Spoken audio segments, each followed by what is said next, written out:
अब यहां पर बताते हैं कि शुकदेव जी ने कहीं भी राधा नाम का उच्चारण नहीं किया।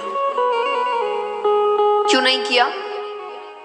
क्योंकि वो राधा जी को अपना गुरु मानते थे और गुरु का नाम मुख से नहीं लेना चाहिए। तो उन्होंने राधा नाम का उच्चारण कहीं नहीं किया।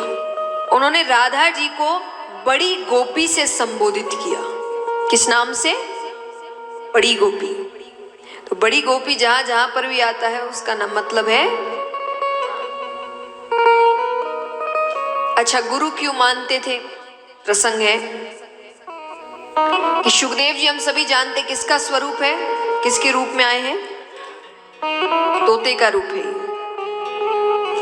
शुक बालक है, तो तोते का रूप है। तो उन्होंने कहीं से राधा राधा नाम सुन रखा था, तो वो राधा राधा नाम का उच्चारण करते थे, जो सुनकर राधा जी बड़ी प्रसन्न हुई।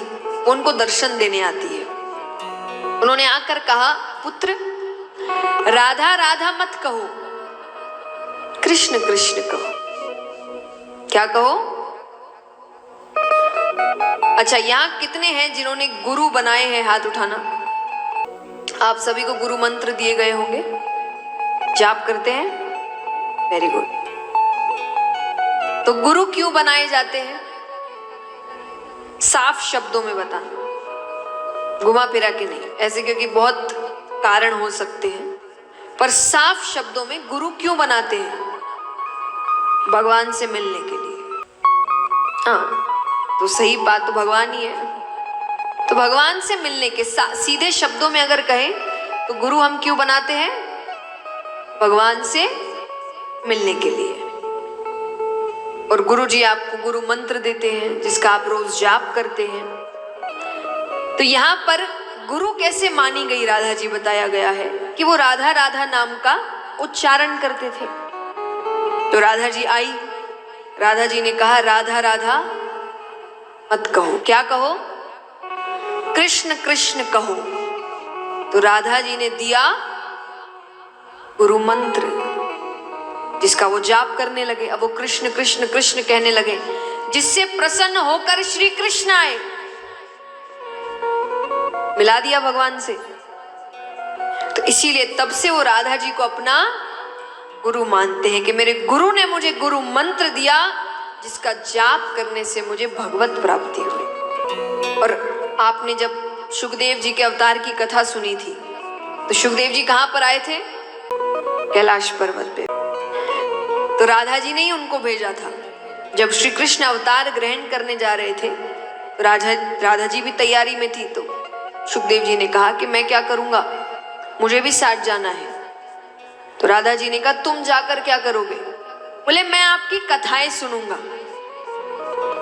तो बोले फिर मेरे साथ मत चलो, मैं तुमको कैलाश पर्वत भेजती हूँ। वहां आए दिन महादेव जी और पार्वती जी कोई ना कोई कथा की चर्चा करते रहते हैं। तो उनको तो कथा सुनना था।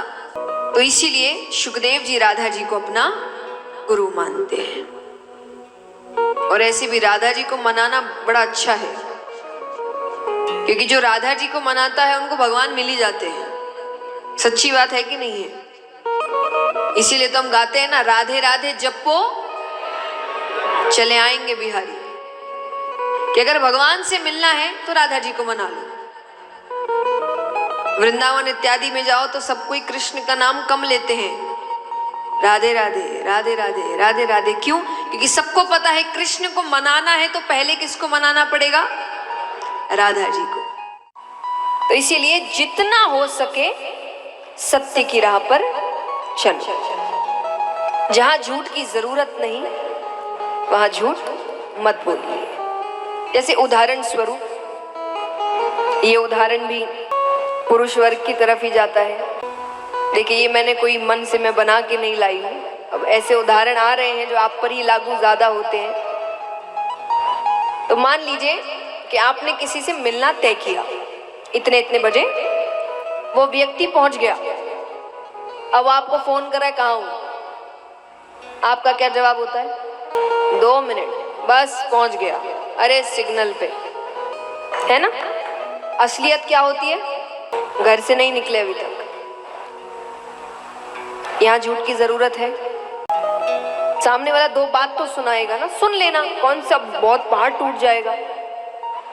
यहाँ पर झूठ की जरूरत नहीं है, पर फिर भी हम बोलते हैं। अब आपको लग सकता है इतने से झूठ से क्या ही फर्क पड़ता है? पड़ता है। कैसे पड़ता है भविष्य में मैं आपको समझाती हूँ। ये सब छोटे छोटे झूठ है। व्यक्ति झूठ क्यों बोलता है पहले तो बताइए? सच से बचने के लिए, सच से बचने के लिए, कि सच से बच जाए तो झूठ बोलता है। अब छोटे मोटे झूठ चलते हैं, इतना फर्क नहीं पड़ता, ये हमें लग रहा है, पर वो भविष्य में कैसे फर्क पड़ता है वो बता रही हूँ। कि छोटे मोटे झूठ, अगर व्यक्ति सही में ताकतवर हुआ, समझदार हुआ मानसिक तौर से, तो छोटे मोटे झूठ फिर भी चल गए। लेकिन ये क्यों नहीं चल पाते? कि जब आप छोटे छोटे सच का सामना नहीं करते, आपके शरीर को, आपके दिमाग को छोटे छोटे सच का सामना करने की आदत नहीं होती, तो जब जिंदगी का सच सामने आता है तो शरीर साथ छोड़ देता है, मुझसे नहीं हो रहा। जिसको आज हम, जब आप साइंटिफिक तौर से कहिए तो पैनिक अटैक्स कहते हैं, एंजाइटी कहते हैं, स्ट्रेस कहते हैं, कि किसी का शरीर कांपने लगता है, किसी को पसीने छूटने लगते हैं, किसी को चक्कर आने लगता है, किसी का सर दर्द होने लगता है। क्या है ये? शरीर बोल रहा है मुझसे नहीं हो रहा, मुझे आदत नहीं है। तो आदत नहीं है ना, क्योंकि छोटे छोटे झूठ से तो आप बच जाते थे, भाग जाते थे, कभी सामना नहीं किया। और आज इतना बड़ा सच सामने आया है, बड़ा क्या, जिंदगी का सच जो आपके कंट्रोल में नहीं है। जिन सच से आप बच निकलते हैं वो आपके कंट्रोल की चीजें हैं। जब आपके कंट्रोल से बाहर की चीजें आती है, आप बच नहीं निकल पाते, तब शरीर कहता है मुझे इस चीज की आदत नहीं है। तब व्यक्ति बिखरने लगता है, टूटने लगता है। तो इसीलिए जरूरी है जिंदगी के छोटे छोटे सच का सामना करिए। जहां झूठ की जरूरत नहीं वहां पर झूठ मत बोलिए।